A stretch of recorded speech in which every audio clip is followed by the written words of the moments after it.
दोस्तों लेकर आ चुके बिहार और देश दुनिया की फटाफट कई सारी महत्वपूर्ण और काम की खबरें। सभी खबरों को जानने वाले हैं इस वीडियो में, तो इस वीडियो में शुरू से अंत तक बने रहिएगा और इस वीडियो को एक लाइक जरूर कर दीजिए। चलिए अब खबरों को फटाफट से जान लेते हैं। नीतीश कुमार की पार्टी जेडीयू के कार्यकारी अध्यक्ष संजय झा ने आज प्रधानमंत्री नरेंद्र मोदी से मुलाकात की। इस दौरान आम बजट में बिहार का विशेष ध्यान रखने के लिए आभार भी जताया। साथ ही कई बिहार के संबंधित आम मुद्दों पर भी चर्चा की, जिसकी जानकारी संजय झा ने खुद ट्वीट करके दी। संजय झा ने सोशल मीडिया पर किए गए ट्वीट में लिखा, आदरणीय प्रधानमंत्री श्री नरेंद्र मोदी जी से आज नई दिल्ली में संसद भवन स्थित उनके कार्यालय में मिला। इस दौरान राजहित एवं जनहित में कई मुद्दों पर चर्चा की गई। साथ ही इस वर्ष के बजट में बिहार का विशेष ध्यान रखने के लिए उनका आभार जताया। बिहार के नालंदा जिले में दीपनगर थाना क्षेत्र के लालबाग उत्क्रमिक मध्य विद्यालय से 2 दिन पहले 2 दिनों में 5 छात्राएं गायब हो गई। 3 छात्रा शनिवार को स्कूल की छुट्टी के बाद गायब हुई थी और जबकि अन्य 2 छात्रा रविवार को पूजा करने के लिए घर से निकली तो वापस नहीं लौट पाई। पांचों 8वीं की छात्राएं हैं। इसकी उम्र 13 से 14 साल के बीच है। सभी दीपनगर थाना क्षेत्र के 2 अलग अलग गाँव की रहने वाली है। बिहार सरकार एमबीबीएस की पढ़ाई में एक बड़ा बदलाव करने वाली है। बिहार सरकार जल्द ही राज्य में सभी मेडिकल कॉलेज में एमबीबीएस की पढ़ाई हिंदी में भी कराएगी। छात्रों को हिंदी में एमबीबीएस की पढ़ाई करने के लिए सिलेबस और किताबें आर्यभट्ट कॉलेज यूनिवर्सिटी से मंगाई जाएगी। सरकार के इस कदम से उन छात्रों को पढ़ने में आसानी होगी जिन्होंने अपनी स्कूली शिक्षा हिंदी माध्यम से प्राप्त की है। The institute of chartered accountant of India यानी कि ICAI 29 जुलाई 2024 को CA फाउंडेशन जून 2024 का रिजल्ट जारी कर दिया है। उम्मीदवारों को अपना रिजल्ट चेक करने के लिए ऑफिशियल वेबसाइट ICAI.nic.in पर जाना होगा। इस बार कुल 49,580 लड़कों ने CA फाउंडेशन जून परीक्षा दी थी, जिसमें से सिर्फ 7,766 ही परीक्षा पास कर पाए हैं। वहीं 42,320 लड़कियों ने परीक्षा दी थी, जिसमें से 5,983 लड़कियां ही परीक्षा पास कर पाई है। पास हुए कुल उम्मीदवारों का पासिंग परसेंटेज 14.96% रहा। इसके साथ ही IAS परीक्षा का भी रिजल्ट जारी कर दिया गया है। बिहार के समस्तीपुर में बड़ा रेल हादसा होते होते बच गया। दरभंगा से दिल्ली जा रही बिहार संपर्क क्रांति एक्सप्रेस पूसा और कर्पूरी स्टेशन के बीच 2 भाग में बट गई। ट्रेन का इंजन 2 बोगी को लेकर आगे बढ़ गया, जबकि बाकी डिब्बे पीछे रह गए। यह घटना कर्पूरी और पूसा स्टेशन के बीच रेपुरा गुमती के समीप हुई है। गाड़ी में मौजूद यात्रियों ने बताया कि कपलिंग खुलने और 2 बोगी में इंजन सहित अलग होने से जोरदार झटका लगा। इससे सभी लोग घबरा गए। हालांकि गनीमत यह है कि अभी तक किसी भी तरह के नुकसान होने की कोई खबर नहीं आई है। देश के सर्वोच्च न्यायालय ने बिहार सरकार से एक जनहित याचिका पर जवाब मांगा है। यह याचिका बिहार में मौजूद और बन रहे पुलों के ध्वस्त होने की संरचनाओं की जांच से जुड़ी हुई है। बता दें, मुख्य न्यायाधीश DY चंद्रचूड़ की अध्यक्षता वाली खंडपीठ ने याचिका की सुनवाई की। इसमें बिहार सरकार से कमजोर पुलों की देखरेख और उसके समाधान के लिए एक उच्च स्तर की विशेषज्ञ समिति बनाने की बात कही गई। बीते कुछ हफ्तों में बिहार में पुल गिरने का सिलसिला जारी है। इस मामले में अदालत ने बिहार सरकार को नोटिस भी जारी किया है। इससे यह बात पता चल रहा है कि कोर्ट इस मामले को लेकर कितनी गंभीर है। भारत मौसम विज्ञान विभाग यानी कि IMD ने ताज़ा बुलेटिन में कहा कि अगले 4 से 5 दिनों तक उत्तर पश्चिमी भारत के अधिकांश हिस्सों में मानसून के सक्रिय रहने की वजह से मध्यम से लेकर भारी बारिश होने की संभावना है। इसके अलावा मध्य और पूर्वी भारत में भी अगले 4 से 5 दिनों के दौरान कुछ स्थानों पर भारी बारिश हो सकती है। IMD ने करीब 1.5 दर्जन राज्यों में येलो अलर्ट जारी किया है और कहा कि इन राज्यों में मध्यम से लेकर भारी बारिश हो सकती है। इनमें हिंदी पट्टी के अधिकांश राज्य शामिल। दिल्ली से पटना लौट रहे बिहार बीजेपी के अध्यक्ष दिलीप जायसवाल का पटना में जोरदार स्वागत हुआ और रोड शो निकाला गया। खुली जीप में दिलीप जायसवाल, पूर्व प्रदेश अध्यक्ष उप मुख्यमंत्री सम्राट चौधरी, डिप्टी CM विजय सिन्हा मौजूद रहे। इस रोड शो में बुलडोजर की भी झलक दिखी, जिससे फूल बरसाए गए। इस मौके पर पार्टी कार्यकर्ताओं समेत पार्टी पदाधिकारी समेत अन्य नेता मौजूद रहे, जिसके बाद जायसवाल ने बीजेपी प्रदेश अध्यक्ष का पदभार ग्रहण किया। बिहार के वैशाली जिले में भीषण सड़क हादसा हुआ, जिसमें मौके पर 2 महिलाओं की मौत हो गई, जबकि 2 महिला समेत 4 लोग इलाज के दौरान अस्पताल में दम तोड़ दिया। बताया जा रहा है कि वैशाली थाना क्षेत्र के कोल्ड स्टोरेज के पास ट्रक और ऑटो की जोरदार टक्कर हुई। इस टक्कर में ऑटो के परखच्चे उड़ गए, जिसमें 5 महिला समेत 6 लोगों की मौत हो गई। बिहार की कानून व्यवस्था को लेकर नेता प्रतिपक्ष और पूर्व डिप्टी CM तेजस्वी यादव लगातार CM नीतीश कुमार के नेतृत्व वाली NDA सरकार पर हमलावर है। एक बार फिर से तेजस्वी यादव ने कुछ दिनों की 53 आपराधिक घटनाओं का जिक्र करते हुए सरकार को घेरा है और बिहार में महाजंगल राज बताया है। तो वही जदयू ने भी पलटवार करते हुए जवाब दिया और पूछा कि जब आप 38 महीने तक सत्ता में थे तब भी आपराधिक घटनाएं होती थी, तब आपका ट्वीट क्यों मौन था। चलिए अब जानते हैं देश और दुनिया की खबरों को। पश्चिम बंगाल की मुख्यमंत्री ममता बनर्जी ने सोमवार को राज्य विधानसभा में कहा कि बांग्लादेशियों से प्यार करती है, लेकिन इसका मतलब यह नहीं कि उसकी सरकार तीस्ता नदी के जल बंटवारे को लेकर भारत और बांग्लादेश के बीच किसी भी समझौता को मान जाए। उन्होंने आरोप लगाया कि भाजपा राज्य को बांटने की कोशिश कर रही है। ममता का कहना है कि तीस्ता नदी के जल बंटवारे का सीधा मतलब उत्तरी बंगाल के लोगों को पानी से वंचित करना होगा, जो उन्हें बर्दाश्त नहीं है। ममता बनर्जी ने कहा कि पश्चिम बंगाल सरकार तीस्ता नदी के जल बंटवारे को लेकर भारत और बांग्लादेश के बीच किसी भी समझौता का विरोध करती है।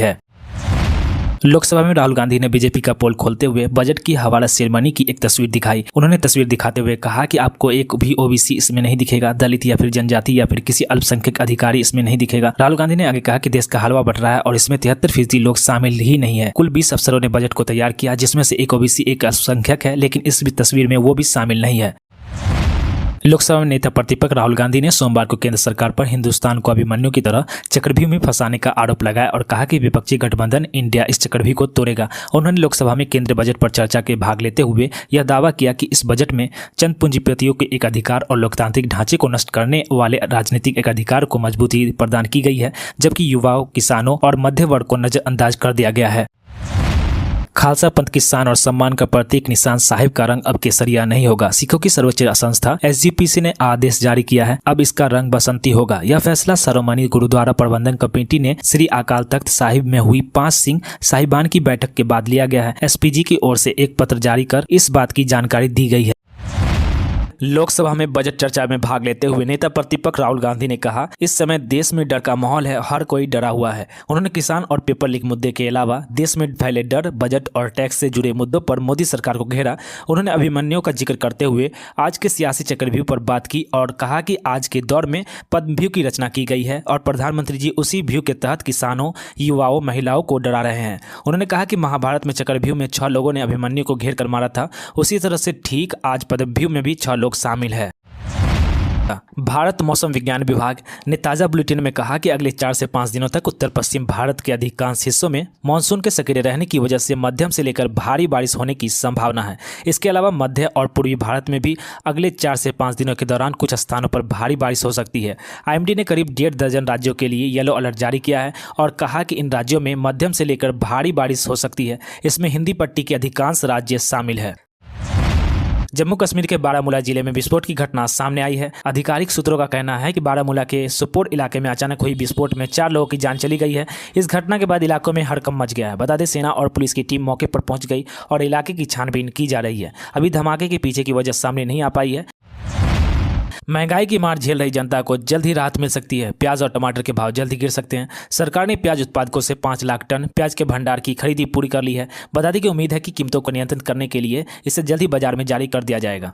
वहीं केंद्रीय खाद्य एवं उपभोक्ता मामले के मंत्री प्रहलाद जोशी ने सोमवार को दिल्ली में सब्सिडी वाले टमाटर की बिक्री को हरी झंडी दिखाई है। इसे जल्द ही दूसरे शहरों तक पहुंचा दिया जाएगा। प्रहलाद जोशी ने कहा कि सब्सिडी वाले टमाटर खरीदारों को 60 रुपये प्रति किलोग्राम में बेचा जाएगा। उन्होंने कहा कि सरकार कीमतों पर करीबी से नजर रख रही है।